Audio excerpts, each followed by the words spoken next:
Miarabantsika rehetra indray ny tenako amin'ny anaran'i Jesosy Kristy Tompo, manonona ny fiadanany sy ny fahasoavany ho amintsika mandrakariva.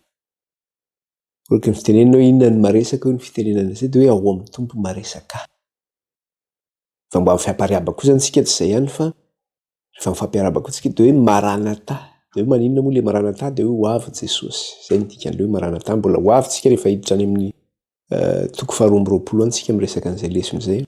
Fa izany zany fiaraban'ireo kristianina voalohany tamin'ny andron'ny apôstôly rehefa mifampiaraba dia hoe Maranatha. Ka inona moa ny dikan'ilay Maranatha dia hoe avy Jesosy Tompo. Miantso ilay fiaviany Kristy izany. Ka dia matoky afa-tsika izay miara-mihaino izao dia samy manantena izany fiaviany Kristy izany. Iroso amin'ny lesontsika ary tafiditsika zany amin'ny resaka ilay hoe valeur numérique zany na ilay hoe ny isan'ny bibidia satria ny tenin'ny Saoratra Masina dia milaza manao hoe izay manantsaina aoka izy anisan'isan'ny bibidia fa anisan'ny olona izany.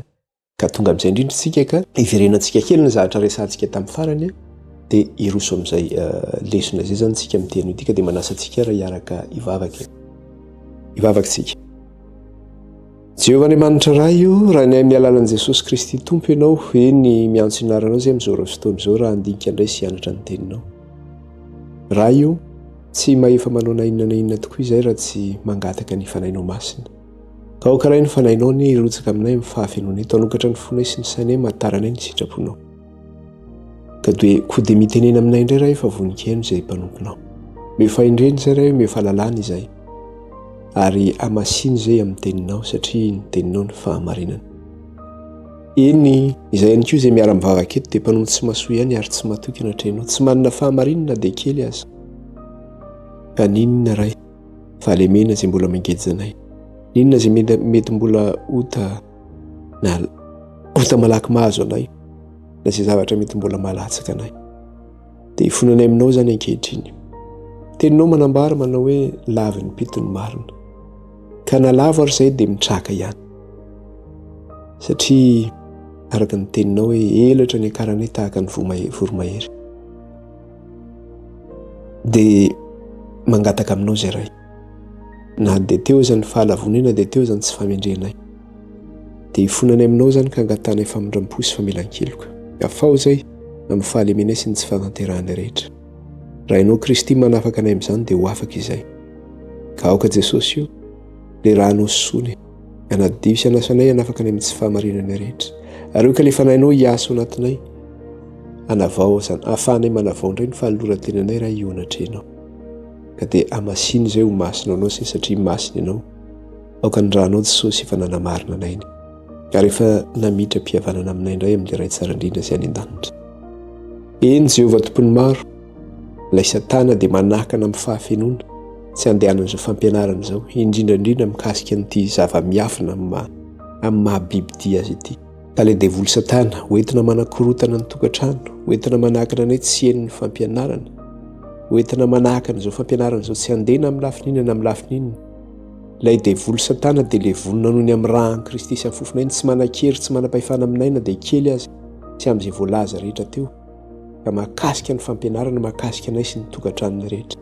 Lasa ny afo mandevina ny Satana sy ny asany rehetra ny amin'ny rahan'i Kristy sy amin'ny fofonay amin'ny anaran'i Jesosy.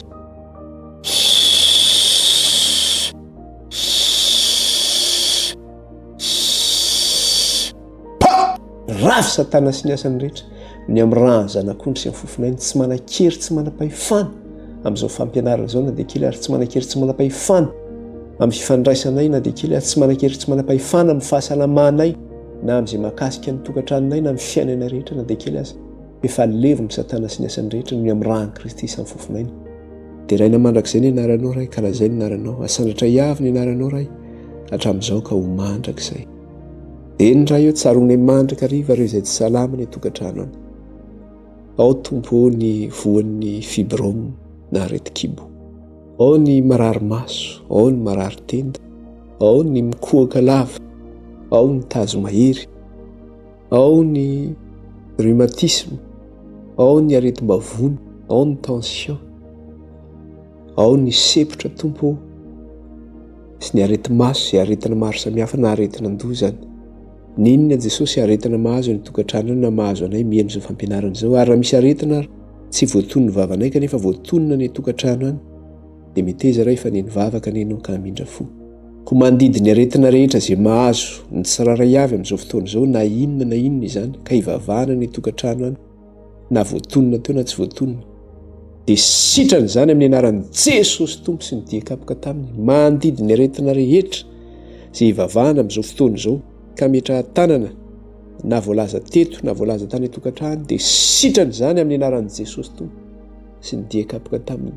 Meteza raha io efa nenivavaka ianao ny an-danitra any amin'ny anaran'i Kristy. Eny Tompo, tsy maha-olombelona ianao ka handainga fa izay lazainao dia tatirahanao koa. Fa ny teninao dia manambara manao hoe raha ny zanako sy ny asan'ny tanako izay miantso ango, miantso ahy andro aman'alina, moa ve tsy hainao any an-danitra any ho ianao? Mihaino tokoa ianao raha io ka mamaly vavaka ka dia meteza raha hamindra fony ianao. Dia eny raha io raha hiantra ny teninao sy handinika izany izahay amin'izao ora sy fotoana izao dia mitenena raha io fa voninkaino izay mpanomponao. Anaran'i Kristy. Halleluja. Amen.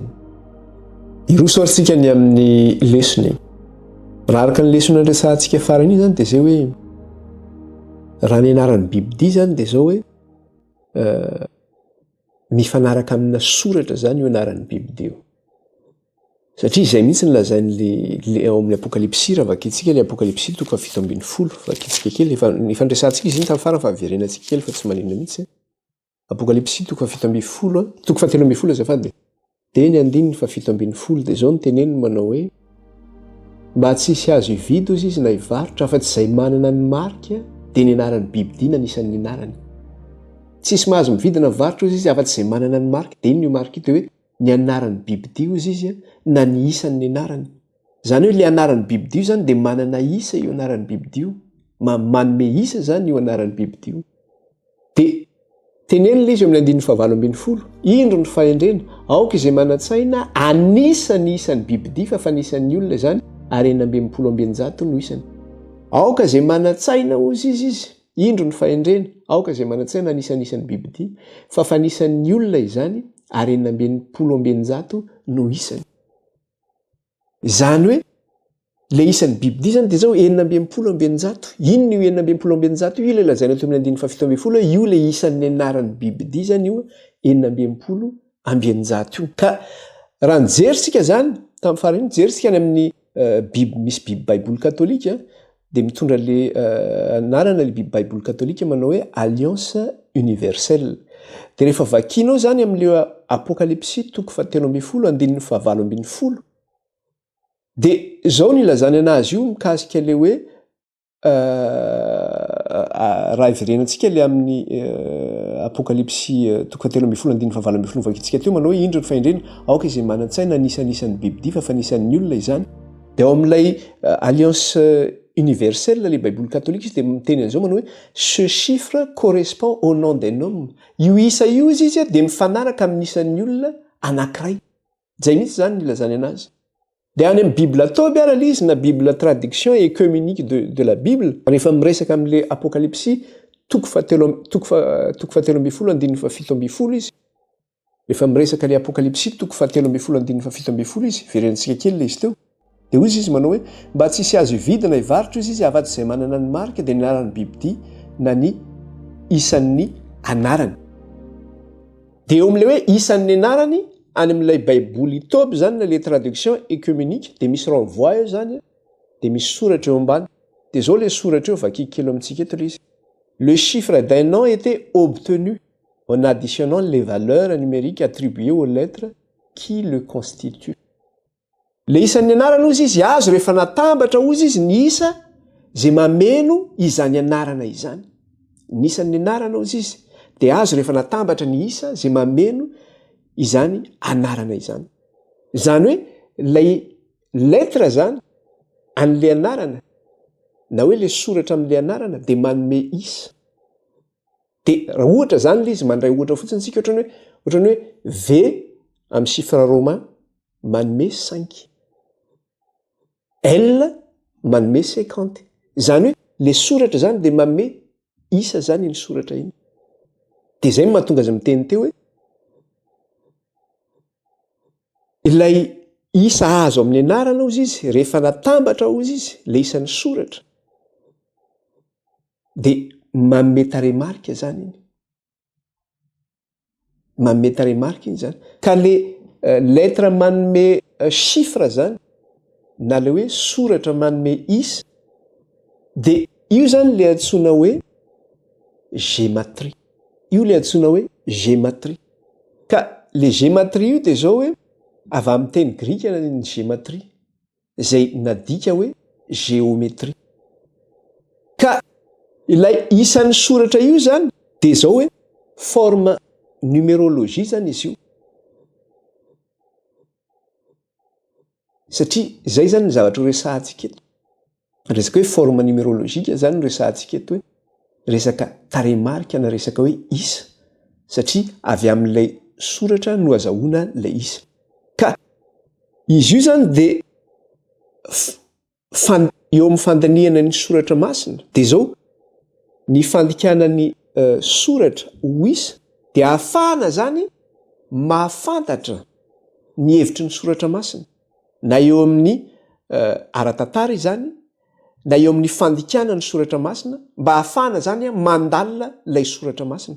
Ka fomba fampiasa zany izy io eo amin'ny baiboly hébraïque, fomba fampiasa izy io amin'ny baiboly hébraïque, dans laquelle on additionne la valeur numérique des lettres et des phrases afin de les interpréter. Mba ahafahana ozy izy manambatra ny isan'ny soratra ozy izy na ny teny mba ahafahana manazava azy ozy izy. Zany hoe fampiasa mihitsy zany izy io amin'ny fandalinana ny soratra masina zany na ny fanazavana ny baiboly hébraïque. Dia mampiasa le hoe ny soratra zany adika ho isa izany. Fantatsika tsara nefany fa iza le bibidia, efa nianarantsika teto zay. Fantatsika tsara hoe iza le bibidia. Dia fantatsika fa ny Église catholique ny bibidia amin'ny maha institution anazy, amin'ny maha fahefana anazy na amin'ny maha fanjakana anazy. Ny zavatra hita nefa dia ity manao hoe raha ohatra ary zany ka ny isan'ny, satria ny zavatra ianarantsika eto hoe ny isan'ny anaran'ny bibidia mameno 666, ka raha ny isan'ny anaran'ny Église ara zany na ny anaran'ny institution n'Église tsy mameno an'io taremarika io 666 io dia diso zany ny zavatra nianarantsika teto. Tsy ny Église zany ny bibidia, tsy ny papa zany ny bibidia.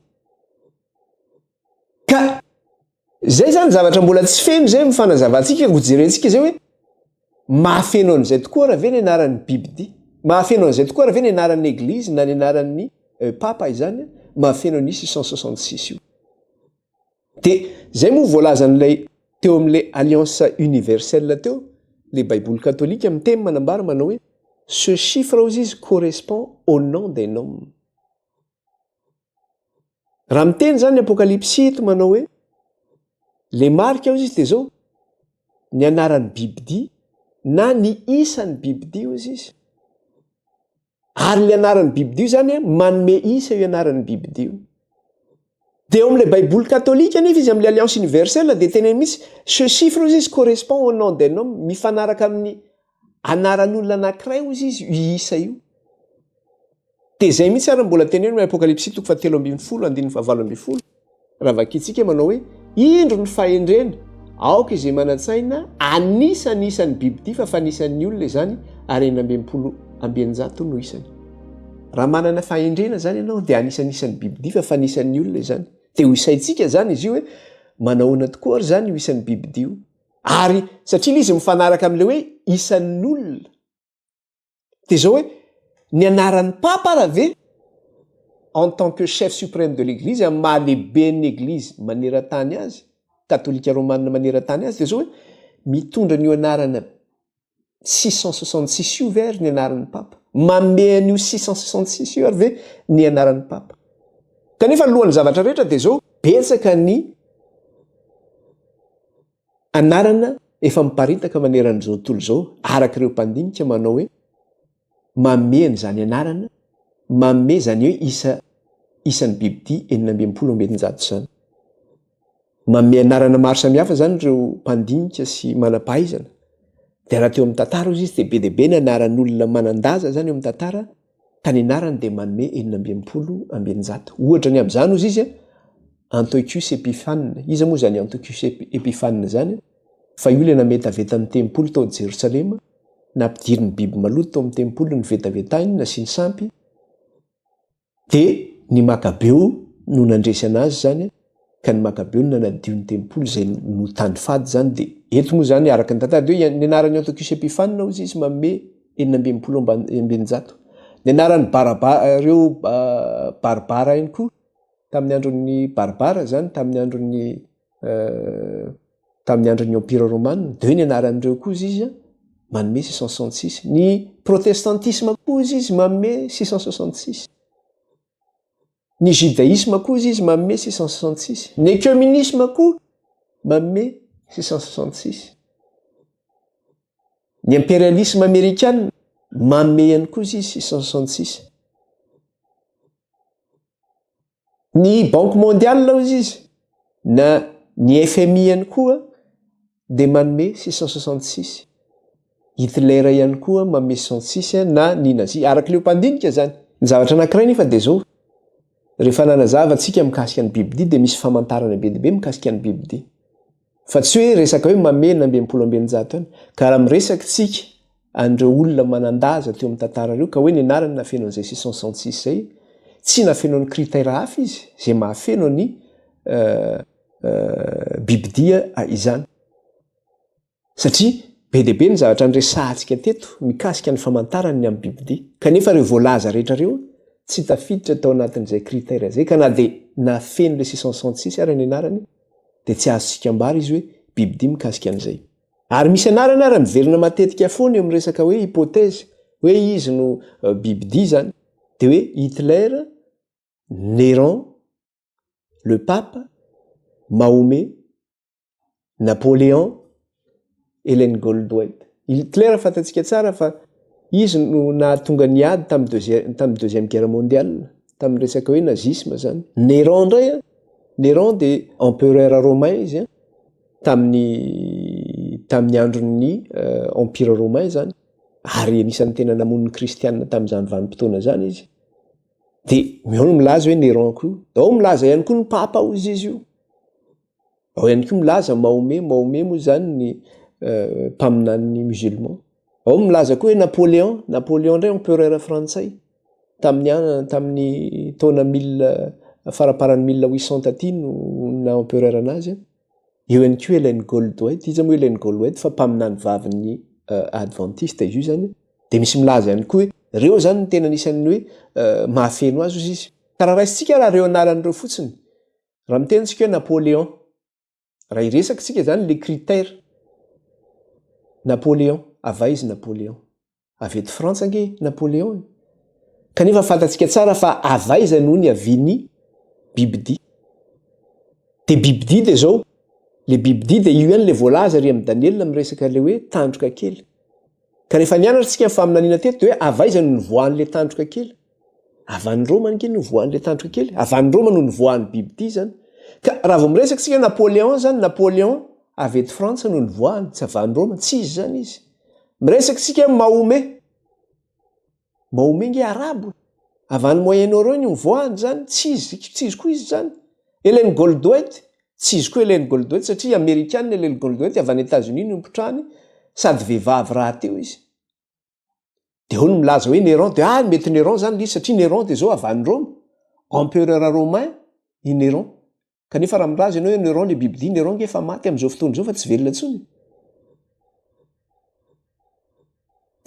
Ny dynastian'ny César zany na ny fanjakan'ny empereur romain hoe tamin'ny andron'ny César hoe ny fandimbiasana teo, efa tsisy intsony nge zany amin'izao fotoana zao.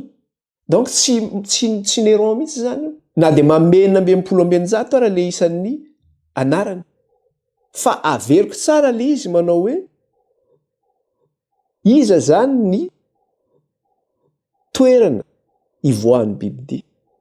Roma ny toerana ivoan'ny biby ity, tsisy toerana hafa ivoany zany afa-tsy Roma araka ny famanina izay efa nianarantsika teto. Ary iza ny visé amin'izany dia zao ny empire romain no visé amin'izany. Ny empire romain no visé n'izany zavatra izany satria taony nivoaka le tandroka kely. Araka ny faminaniana, izy io tandroka kely nivoaka tao Roma io. Raha ny faminaniana izay nianarantsika teto. Dia mazava ho azy.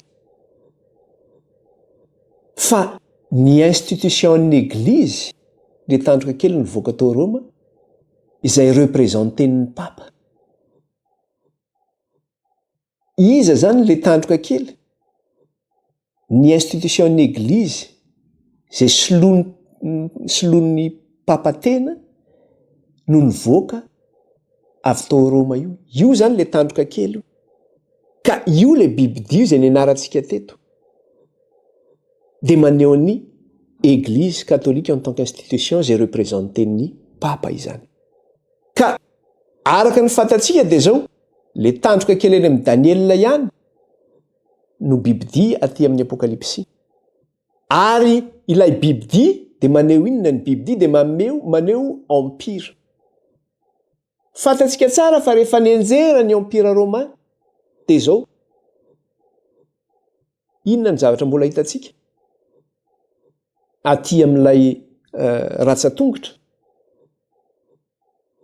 Lasa nisy tanimanga niaroaro vy taty amin'ilay ratsan-tongotra teo amin'ilay sary olona lehibe izay hitantsika tany amin'ny Daniel.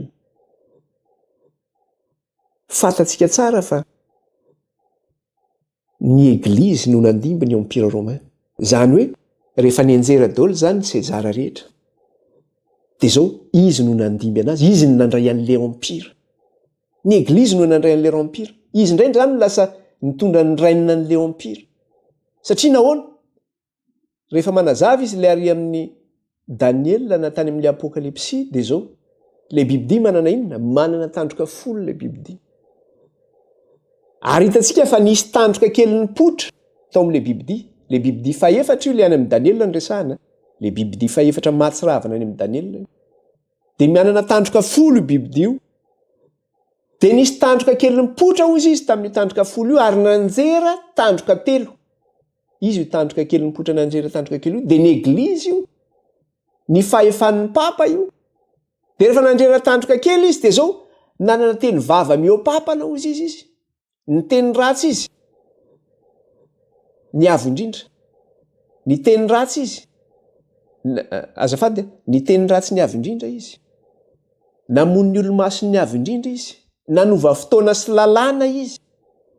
Tena ambinina hozy izy tamin'ny zavatra nataony. Zany nataon'ny église. Tanteraka izany. Dia rehefa avy eo izy naninona? Nialehibe io heriny io. Kanefa tsy tamin'ny herin'ny tenany. Fa nomena azy io fahefana io dia hitantsika izany teo amin'ny bokin'ny apokalipsy ny anarantsika tsara. Hoe iza ny nanome azy fahefana fa ny dragona ny nanome azy fahefana. Nanjaka izy. Nampahory izy. Nandritra ny 990 taona. Ny zavatra nisy nefa dia zao noratrana mafy izy. Nazeran'ny empereur Napoléon no nanjerana azy teo. Ka naratra mafy izy. Naratra mafy izy fa mbola teo aminy ihany le fahefana. Tsy afaka nanao ninina fotsiny izy fa voageja izy. Fa zao sitrana tamin'ilay ferisaikana faty azy indray izy. Nianarantsika teto koa zay. Tavaverina fa nianjera izy. Naratra tamin'ny ferisaikana faty azy izy tamin'ny 1798. Aty amin'ny 1929 vao tafaverina indray io fahefana io. Dia io ilay lazaina ato amin'ny apokalipsy hoe sitrana tamin'ilay ferisaikana faty azy izy. Ary rehefa sitrana izy dia zao gaga ny tany rehetra manaraka azy izy. Ka io fahefana io zany ilay misandoka an'Andriamanitra io. Satria manao ny tenany ho Andriamanitra izy. Atsoina mihitsy izy hoe Papa Ray Masina. Nefa tsy misy afa-tsy tokana ihany ny ray dia Jehovah Andriamanitra. Izy koa miantso ny tenany vicaire du Christ, solo tenany zanak'Andriamanitra. Zany hoe misurpe an'Andriamanitra mihitsy izy zany amin'ny fahefana zay ananany. Ka io fahefana io zany, fahefan'ny papa io zay misurpe an'ilay fahefan'Andriamanitra. Io zany no ny anarana izy io no manome le isa 420. Ny anaran'izy io no manome le isa 420. De hojerentsika raha zany ny anaran'ny papa amin'ny chef suprême de l'église anazy satria izay no anarantsika hoe araka le voalaza eo amin'le apokalypsy 7:17 vakitsika tsara le izy.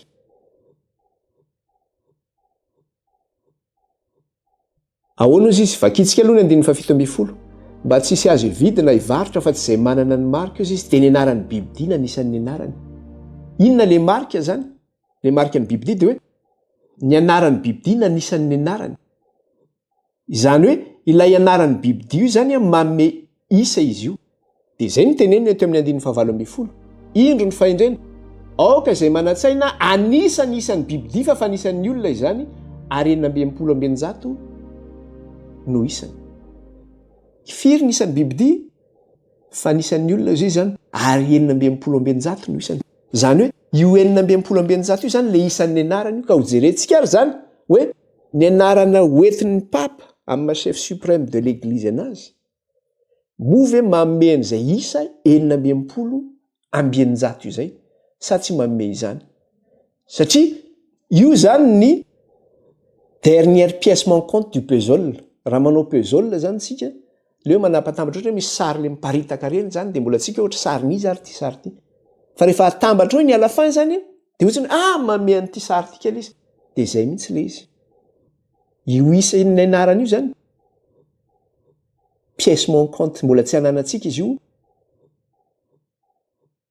ahafantarana tanteraka hoe ny église tena ny église tokoa le Biblia na hoe tsy ny église le Biblia. Ka dia hozy ny soratra masina veriko tsara indro ny fahendrena aoka izay manantsaina anisan'ny Biblia fa fanisan'ny olona izany ary 420 no isany. Dia anisa izany ary tsika. Inona ny anarana hoentin'ny papa amin'ny maha lehibe ny église maneran-tany azy? Ny papa dia mitondra le anarana hoe Vicarius Filii Dei. Zay zany ny anarana hoentin'ny papa. Vicarius Filii Dei. Izy io zany dia avy amin'ny teny latinina izy io. Ary ny dikan'izy io dia hoe vicaire du Fils de Dieu. Vicaire du Fils de Dieu. Na hoe solotena ny zanak'Andriamanitra. Izany hoe izy zany no misolo ny zanak'Andriamanitra. Dia zao io anarana hoe Vicarius Filii Dei io dia io ny titre hoentin'ny papa zany amin'ny document officiel any Vatican. Rehefa miresaka ny papa zany amin'ny document officiel ny Vatican dia io titre io no hoentin'ny papa hoe Vicarius Filii Dei io amin'ny document officiel zany io. Dia amin'ny site web ny Vatican rehefa misy document officiel zany ka misy ny anaran'ny papa dia io titre io no hoentin'ny papa amin'ny document officiel amin'ny any Vatican zany hoe Dei Filii Vicarius. Zay moa ny andikany anazy satria mitsimbadika ny anoratany an'le izy zany hoe Dei Filii Vicarius. Dia zavatra anankiray dia ity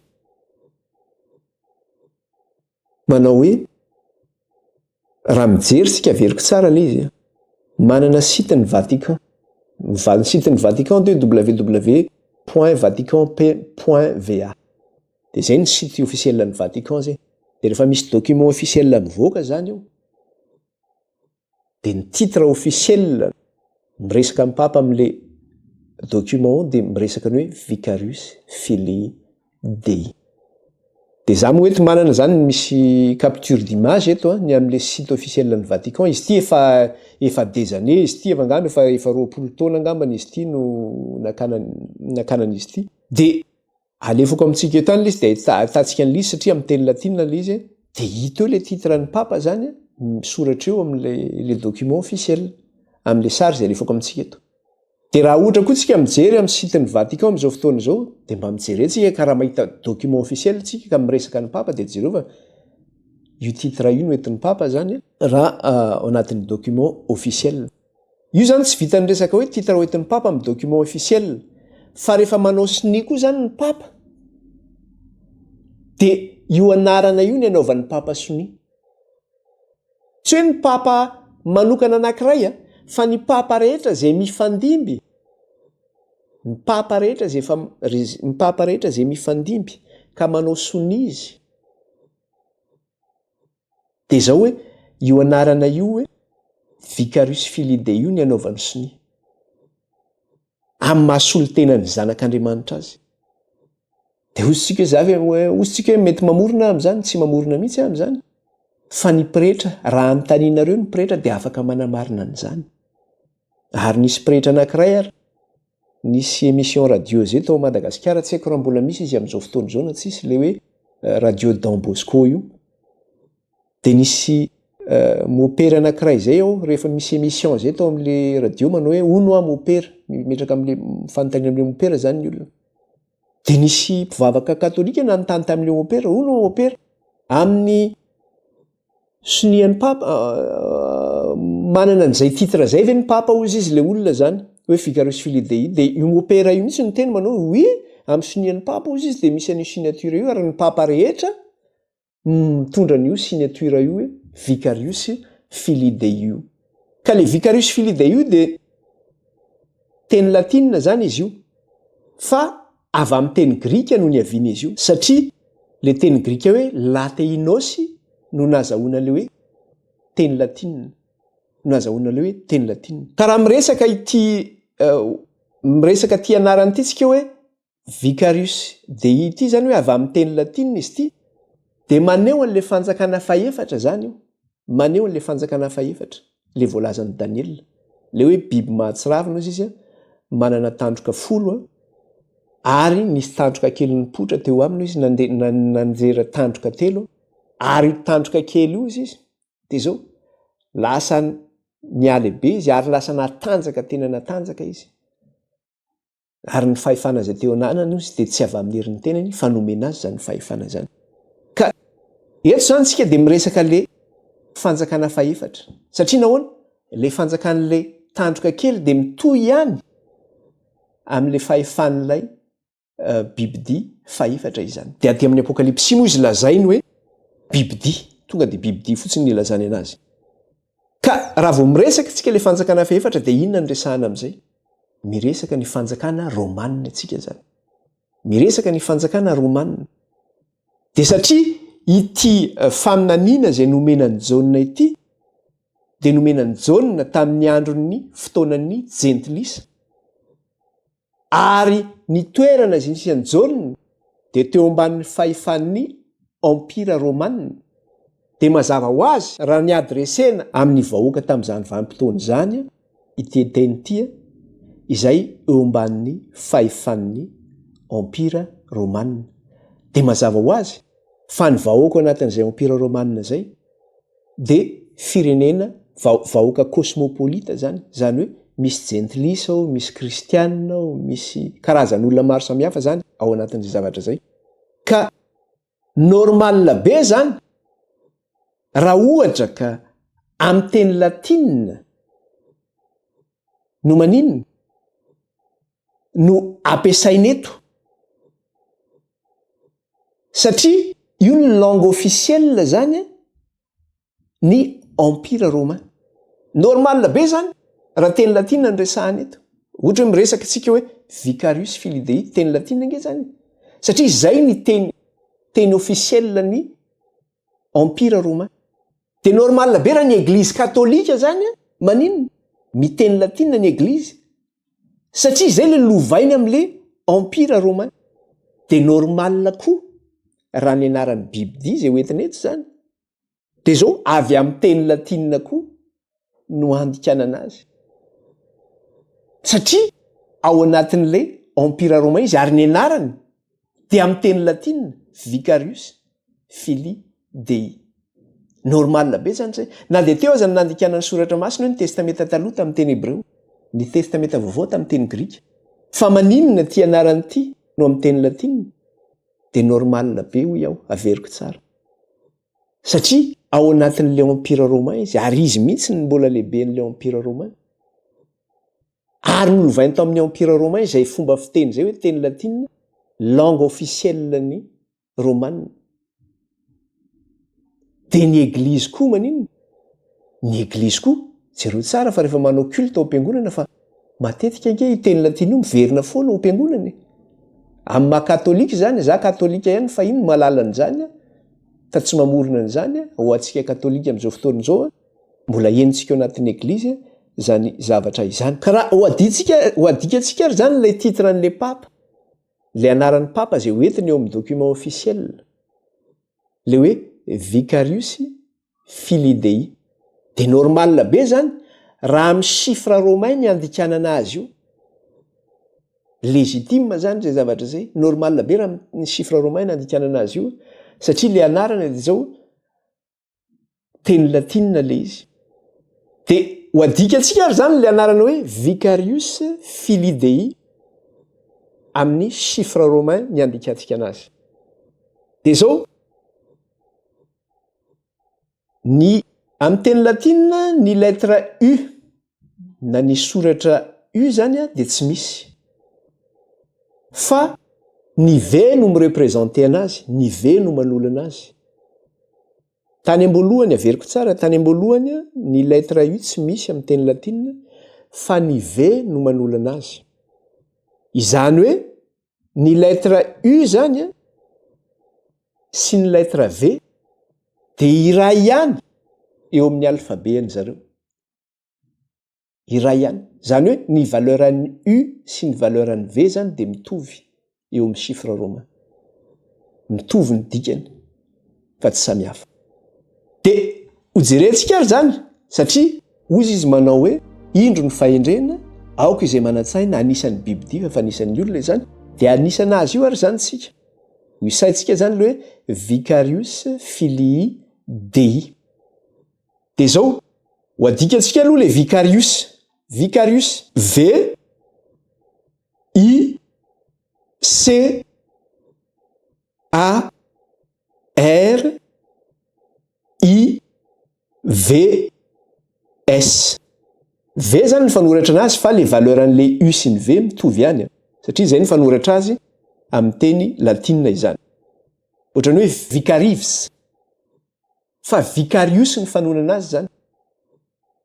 De hoe Vicarius VICARIVS. Ny V zany manome 5 amin'ny chiffre romain. Ny V manome 5 amin'ny chiffre romain.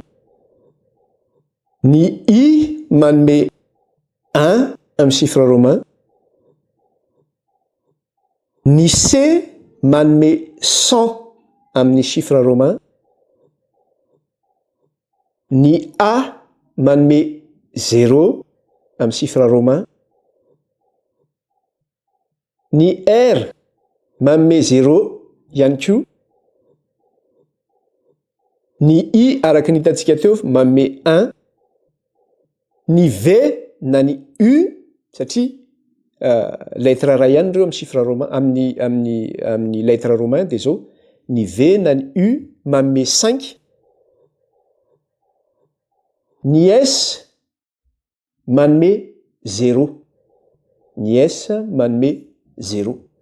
Ka le Vicarius zany dia zao rehefa atambatra zany io isa io, isa teo, isan'le lettre teo dia manome firy zay? Manome 112 zany zay.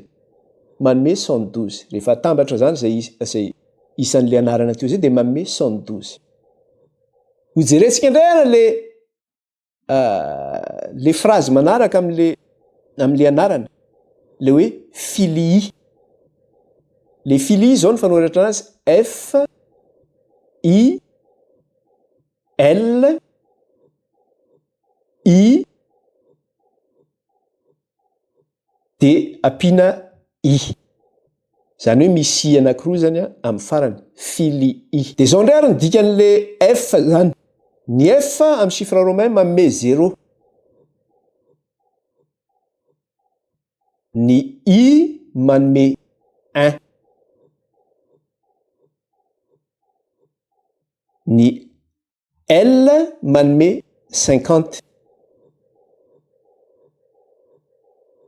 Ny I manome 1 ary le manaraka manome 1 ihany koa. Dia ny fitambaran'ireo zany manome 53. Manome 53. de le anarana farany jerentsika zany le hoe DI. DEI. DEI. Ny D manome 500. Ny D manome 500. Ny E manome 0. Ny I manome 1. Ary ny fitambaran'io zany 501. De averiko tsara l'izy. Le vicarius zany manome 112. Le filii manome 53. Ny DI manome 501. De atambaro am'izay zay. Fa rehefa atambatra ao zay de manome 666. Manome 666. Rehefa atambatra zany l'izy de manome isa 960. De ozy leo amin'ny chiffres et lettres rehefa manao les chiffres et lettres ianao rehefa vita le calcul ka azonao ny valon'le kajy de zao manao hoe le compte est bon. Mikasika an'le anarana hoentin'ny papa zany le hoe vicarius filii Dei, le anaran'ny bibidia. Manome isa ve io anarana io hoe 666? De tena manome isa 666 tokoa ny anaran'le hoentin'ny papa amin'ny titre officiel hoe vicarius filii Dei. Zay hita zany io amin'ny titre officiel hoentin'ny papa amin'ny document officiel, ary hitako ihany koa amin'ny signaturan'ny papa rehetra zay mifandimby. Manome 666. Le compte est bon. Tsy afaka tsy afa-miala. Tena hoe manatanteraka ny voalazan'ny faminaniana zany izy. Marina Andriamanitra raha miteny. Tsy mandainga ny soratra masina. Ka ny papa zany no représenteny bibidia voalazan'ny bokin'ny Apokalipsy ty. Ny papa zany ty bibidia zay lazain'ny bokin'ny Apokalipsy ty. Dizy zany io. Ny église en tant qu'institution zany io bibidia lazain'ny bokin'ny Apokalipsy io. De hita ihany koa zany io inscription io. Na io anarana io hoe vicarius filii Dei io amin'ny satrokany papa. Inona moa le satrokany papa? Le tiara zany. Ny papa rehetra de manao tiara avokoa. De amin'ny satrokany papa zany ahitana io anarana io ihany koa hoe vicarius filii Dei io. De inona moa le tiaran'ny papa io zany? Fa le tiara aux 3 couronnes. Manana an'izay satro-boninahitra zay zany ny papa. De io tiara aux 3 couronnes io zany misy satro-boninahitra 3 mifanaingina zany izy io. Misy heviny koa zany izy io. Satro-boninahitra 3 mifanaingina izy io. Couronne anaky 3 mifanaingina zany izy. De amin'ny tiaran'ny papa aux 3 couronnes io exposé au Vatican izy io, manana musée Vatican de exposé ao anatin'ny vitrine ny musée-ny Vatican les couronnes ny papa io zany aux 3 couronnes io. De misy karazany be dehibe izy io satria samy nanamboatra daholo ny papa zay nifandimby zany. Fa le tiara zay hitantsika ao anaty vitrine sy zay nahitantsika le soratra misy an'le hoe vicarius filii Dei zany no ho asehoko atsika eto. Satria le tiaran'ny papa zany de zao ahitana io inscription io ihany koa hoe vicarius filii Dei io amin'le tiara aux 3 couronnes ny resahako eto. Zay tiaran'ny papa nifandimby zany izy io de exposé au Vatican izy io. De araka le teneniko teo samy nanao daholo ny papa, samy nanamboatra daholo zany ny papa, fa le tiara misy an'le soratra zany no aseho atsika eto sy le exposé tao musée-ny Vatican zany. De misy sary eto zany asehoko atsika ohatra zao ny-paozin'le tiara aux 3 couronnes zany na satro papa zay misy satro-boninahitra 3 miataona zany. De amina document anankiray ihany koa, rehefa maoka document tany aloha izy ty, tsy haiko le document am'zao na misy, fa rehefa misy document zany, document avao Vatican mivoaka, de misy sarina blason an'ny papa am'le document an'ny Vatican iny, de misy sarin'ilay satro-boninahitra aux 3 couronnes. De am'le sarin'le satro-boninahitra aux 3 couronnes io de misy soratra mihitsy hoe vicarius filii Dei. De alefaka eto amintsika ihany koa zay document zay misy an'le sarin'ilay 3 couronnes, misy an'le soratra hoe vicarius filii Dei. De rehefa mijery tsika an'io misy an'le document io zany misy an'le sary misy an'le 3 couronne, misy an'le soratra. De jereo fa le tiara am'le vitrine zay aseho amintsika eto de mifanaraka amin'io sary am'le document io le tiara zay exposé am'le vitrine. De misy sary ihany koa eto anankiray, sarin'ny Papa Pie XII izy ity a. Papa Pie XII zany a, papa tamin'ny 1939 hatramin'ny 1958. Ka io Papa Pie XII io de nanao an'io tiara aux 3 couronnes io le sariny io. Mitovy am'le sary le couronne exposé ao anatin'le vitrine. De io satroka anaovan'ny Papa Pie XII io, jereo fa misy sary eto ambany eto asehoko atsika, misy an'le couronne zay anaovan'io Papa Pie XII io, zay hitantsika mitovy am'le sary ery ambony. De ao anatin'io couronne io, eo am'le couronne, misy flèche eo manondro an'le izy, de jereo fa misy soratra hoe Vicarius Filii Dei.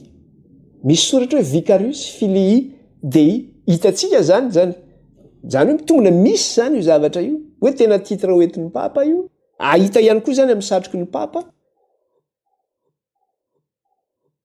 Zavatra telo ny resahantsika teo a. Titre hoentin'ny Papa izy io amin'ny document officiel. Rehefa manao sininy Papa rehetra de mitondra an'io mention io hoe Vicarius Filii Dei. Ary amin'ny tiara zay Papa nifandimby. De zao, certains Papa zany nanao an'io couronne io izy.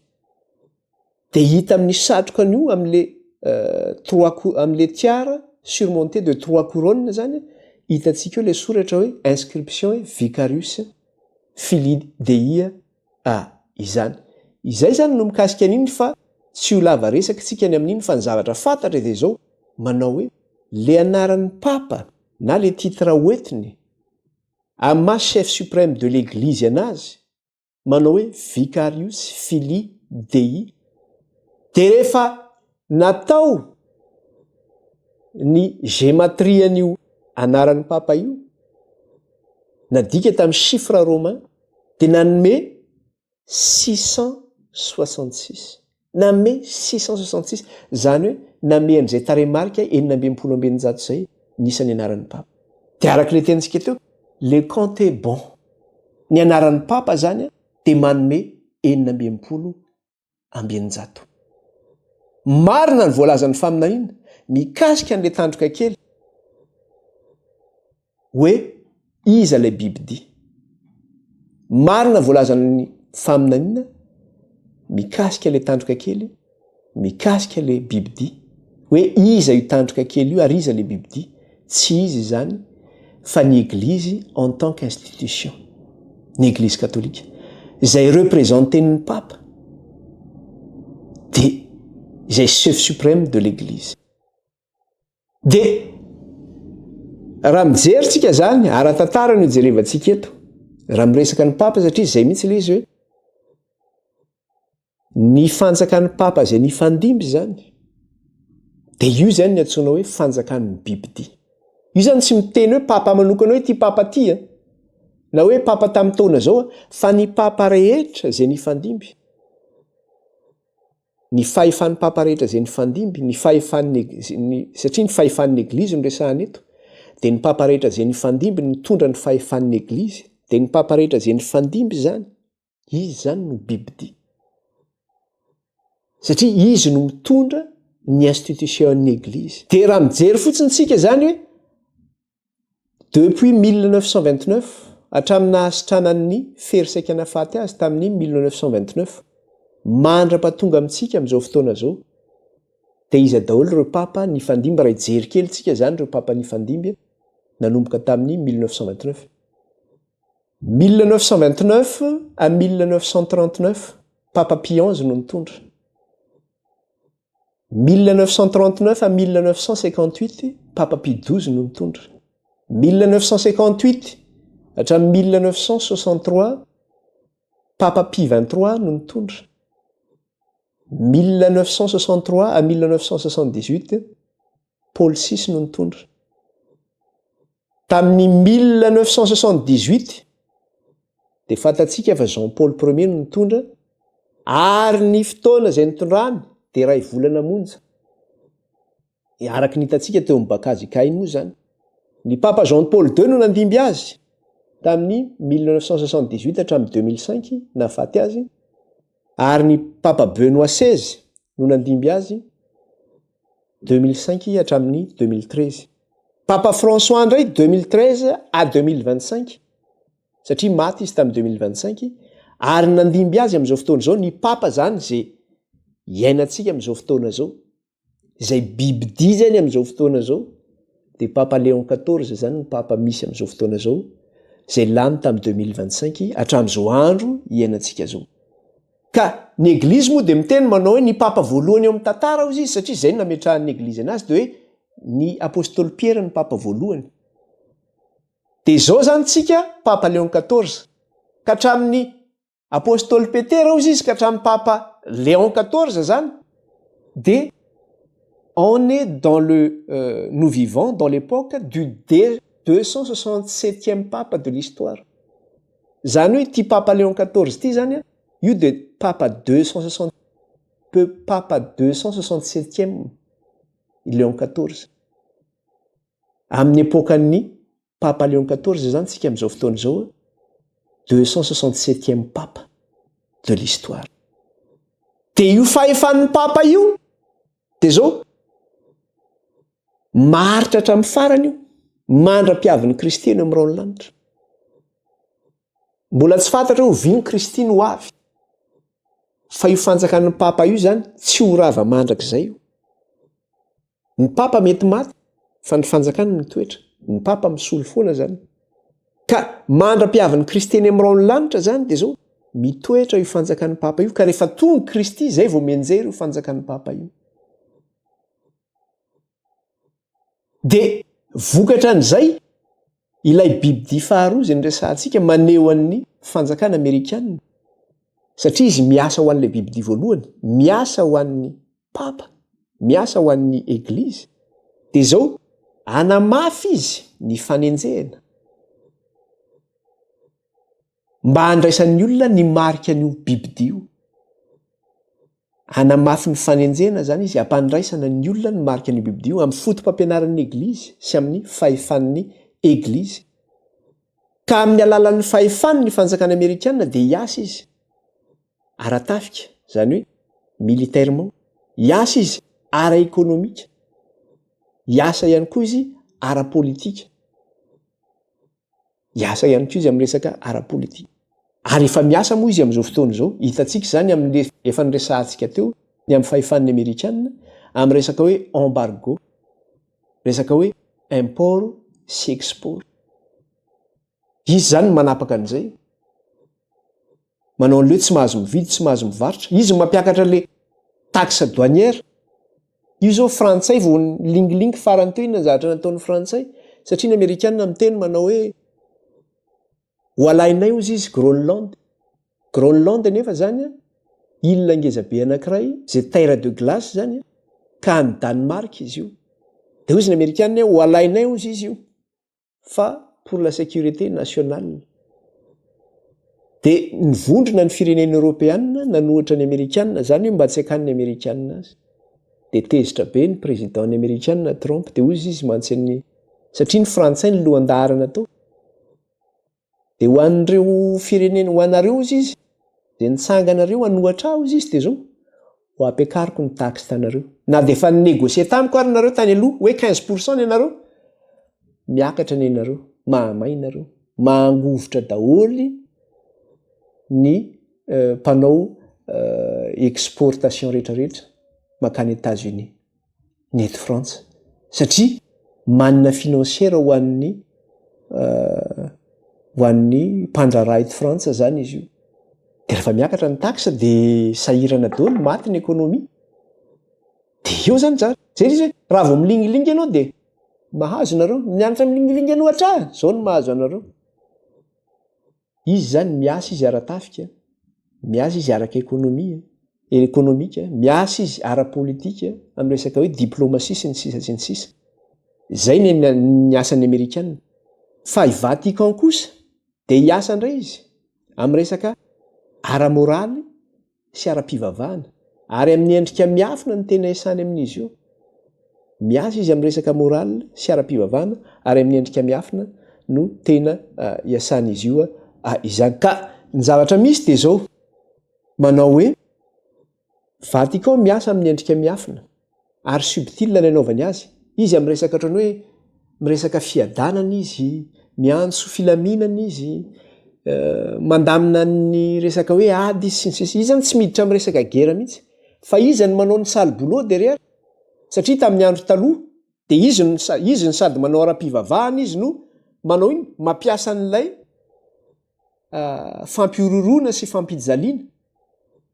Fa am'ty zao vanim-potoana ity zao de zao izy eo amin'ny lafiny ara-pivavahana fotsiny izy sy eo amin'ny sehatra hoe ara-moraly na amin'ny resaka hoe resaka filaminana manerana zao tontolo zao. Fa ny Amerikanina no tena miasa amin'le resaka hoe fampiororona sy fampitahorana ary hiditra amin'le hoe famonoana ho faty. Zany hoe ny Amerikanina zany sy ireo zay miaraka amin'ny Amerikanina, ireo no manao sale boulot ny fitenenana. Fa izy zany ety ambadika izy ohatrany hoe tena masina be izy.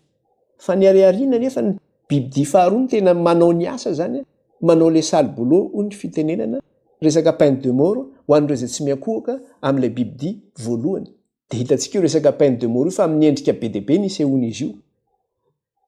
Io tsy voatery hoe famonoana amin'ny faty mivantana, hoe famonoana amin'ny sabatra ny famonoana amin'ny basy, fa io famonoana io miresaka ohatrany hoe tsy potehina ny ekônominareo, tsisy sakafo sy ny sisa sy ny sisa. Na miala amin'ny asa sy ny sisa sy ny sisa. Efa naka ohatra be dia be tamin'izany tsika fa tsy resaka amin'izany intsony. Fa na de eo ary izany hoe fandrahoana nataon'ny bibidia zany. Averenantsika le vaky teny. Inona ny zavatra teneniny? Ao amin'ilay Apokalipsy 3:10. Ao no sisy. Andininy 5:10. Efa nianarantsika teto io fa mampatsiahantsika fotsiny ahako. Andininy 5:10. Ary navela nisy aina ny sarin'ny bibidia izy mba hateny ny sarin'ny bibidia, ary hampamono izay rehetra tsy mety miankohaka eo anoloan'ny sarin'ny bibidia. Hampamono izay rehetra tsy mety miankohaka eo anoloan'ny sarin'ny bibidia. Ho an'ireo izay tsy mety miankohaka zany dia hampamono izany izy. Hamono izany izy. Na dia eo ara zany fampitahorana izany hoe mba amin'le hoe hampandraisana ny marika ny bibidia eo amin'ny olona zany, na eo amin'ny tanany na eo amin'ny andriny. Araka ny anarantsika teto, inona leo amin'ny tanana dia eo amin'ny fotom-pisainan'ny olona ho arahan'ny olona. Ary leo amin'ny tanana dia eo amin'ny asany, eo amin'ny fiainana andavanandro zany izy manantanteraka an'izay. Na dia eo ary zany fampiororana izany sy fampitahorana izany. Dia zao, Andriamanitra koa maninona? Androtraka ny lozany ho an'ireo izay mandray an'izany marika ny bibidia zany. Androtraka ny lozany izy ho an'ny bibidia, fa androsika ny lozany ihany koa izy ho an'ireo izay mandray ny marika ny bibidia. Andriamanitra koa zany mampitandrina eto. Jereo tsara Apokalipsy 4:7. Apokalipsy 4:7 dia ahoana izy io ka hatramin'ny 9:10.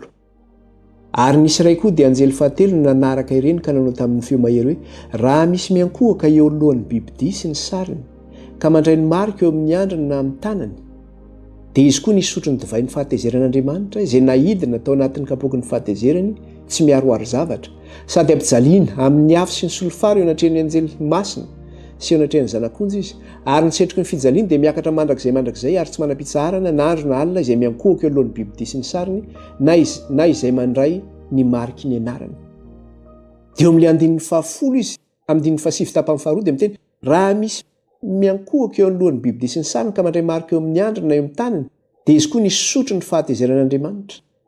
Zany hoe raha mandray ny marika ny bibidia zany ianao, dia isotro ny fahatezeran'Andriamanitra koa zany ianao. Isotro ny fahatezeran'Andriamanitra koa zany ianao. Ka ho an'ireo zany izay mahalala ny fahamarinan'Andriamanitra izay noentina tamintsika teto, mikasika ny amin'ny hoe fitaka izay ataon'ny bibidia, hampandraisan'ny marika eo amin'ny tanany na eo amin'ny andriny, mahalala ny fotom-pampianaran'ny bibidia, ka mbola mizingizina mitazona izany marika ny bibidia izany, na ny fotom-pampianaran'ny bibidio, na ny fanekeny ny fahefan'ny bibidio, dia izao izy koa zany ny sotrony ny divay ny fahatezerin'Andriamanitra. Ka misy fahatezerana anankiroa zany, misy fahatezerana anankiroa. Na zany ianao hiara-ny fahatezeran'Andriamanitra, na ianao hiara-ny fahatezeran'ny bibidia. Raha tsy mandray ny marika an'Andriamanitra zany ianao, fa ny marika ny bibidia no raisinao, dia ny fahatezeran'Andriamanitra no miatra aminao. Raha ohatra indray ianao tsy mandray ny marika ny bibidia, fa ny fidy an'Andriamanitra ianao ka marika an'Andriamanitra no raisinao, dia ny fahatezeran'ny bibidia no miatra aminao. Satria misy marika anankiroa zany io. Eo zany ilay tombo-kasian'Andriamanitra, ilay tombo-kasian'ny fanahy masina. Nahitantsika ilay famantarana hoe inona daholo ilay famantarana nataon'ny tombo-kasian'ny fanahy masina. Eo koa ilay tombo-kasian'ny bibidia na marika ny bibidia. Maneho an'ilay fotom-pampianaran'ny bibidia sy ny fahefan'ny bibidia. Dia anjarantsika zany no misafidy amin'izay. Fa raha ihany zany ny safidy amin'io. Raha ihany ny safidy amin'io. Ozy ianao hoe tsisy an'izany loza avy amin'Andriamanitra zany fa ary tsisy zany famantarana ny bibidia zany fa avelao zay hiaina amin'izao fotsiny dia velo zay. Rehefa tsy mandray ny marika an'Andriamanitra ianao, dia efa anatin'ny marika ny bibidia ianao zay fa tadidio. Rehefa mandan'Andriamanitra fotsiny ianao ka tsy mifidy andray ilay tombo-kasian'Andriamanitra, izay misy ilay famantarana noentina tamintsika hoe inona daholo ilay tombo-kasian'Andriamanitra teo, izay hitantsika tao anatin'ilay tombo-kasian'ny fanahy masina. Dia izao ny famantaran'ny bibidia no mitoetra aminao. Dia rehefa tsy ao anatinao izay famantaran'Andriamanitra dia tadio fa famantaran'ny bibidia ny ao anatinao. Dia mazava ho azy zay zany. Safidy iray ihany zany no miandry atsika. Ka zay zany izy amarana antsika ilay lesona zany dia izao hoe fantatsika ankehitriny hoe iza zany ilay bibidia mitondra ilay isa 600. Dia tsy izy zany fa ny papa izany. Izay mireprésenter ny institution-ny église na ny fahefan'ny église. Izy zany ny lohany, izy ny chef, izy ny lohan'ny vagan. Ka manaraka azy eo daholo zany ireo izay mivavaka amin'ny andro alahady rehetrarehetra, izay milaza azy ho kristianina mivavaka amin'ny lahady rehetra dia manaraka azy eo daholo. Izay mino an'ilay Jesosy Kristy tsy araka ny soratra masina, fa araka ny fampianaran'ny église hoe maty zomany tsangana amin'ny andro alahady. Dia ao anatin'ny vagan ny bibidia daholo zay. Izay mino fa ny andro alahady ny andron'ny tompo satria ny église no nanao an'io andron'ny tompo. Dia ao anatin'ny vagan ny bibidia daholo zay. Tsy ny jentilisa rehetra izay mandan'Andriamanitra rehetra. Dia ao anaty vagan ny bibidia daholo zany rehetra zany. Ka na mety ho intellectuel ianao, na mety ate ianao hoe tsy mino an'Andriamanitra ianao, na mety mino andriamanin-kafa ianao, na manompo sampy ianao zany, dia izao ao anatina vagan anankiray zany no misy ianao. Dia vagan ny bibidia daholo zany zay rehetrarehetra zay. Ao anatin'ny vagan ny bibidia daholo zay. Tapitra ny lesinantsika, somary niotra kely fa tsara hoe ny faranana ny lesona satria important loatra ilay izy. Dia tapitra zany ny lesona Apocalypse 13 mikasika any bibidia zany, na ny bibidia voalohany, na mikasika ny bibidia faharoa, na mikasika ilay resaka hoe marika ny bibidia. Voninahitra ao an'Andriamanitra irery ihany. Halleluja, halleluja, voninahitra ao an'ny Tompo, halleluja, halleluja. Dia soratsika ny Tompo ny zavatra rehetra, hivavaka tsika hisaotra an'Andriamanitra ny amin'izany lesona izany. Jehovah Andriamanitra iray io mankalaza anao izay midery anao ary manome voninahitra anao. Misaotra Tompo, raha afaka namoaka ny hevitry ny faminaniana izay tamin'ity anio ity ny amin'ny isan'ny bibidia, izay isan'ny anarany izany. Ary dia tanteraka ny voalazan'ny faminaniana satria nanome izany isa izany koa, nanome izany tarehy marika 566 izany koa ny anaran'ny chef suprême ny église. Marina ianao Andriamanitra raha mitsara, marina ny fahamarinanao, ankalazaina mandrakizay ny anaranao. Dia ho ampelantananao ray no ametrahanay ny ainay, aoka anie tsy hananan'ilay ratsy fahefanana izany na dia kely aza. Dia raina mandrakizay ny anaranao ray. Dia meteza raha io hitahy anay ny ianao, sy hiaro anay amin'ny loza sy amin'ny ratsy rehetra amin'ny anjelonao masina. sy amin'ny fitarian'ny fanahinao ary noho ny amin'ny rahany zanak'ondry. Dia raina ny anaranao raha io dia raina ny anaranao Kristy. Amin'ny anaran'i Jesosy nandratan'izany vavaka izany iray teto anatrehanao. Aleloia. Amen. Manao velomantsika rehetra amin'ny anaran'i Jesosy. Baibai daholo tsika rehetra.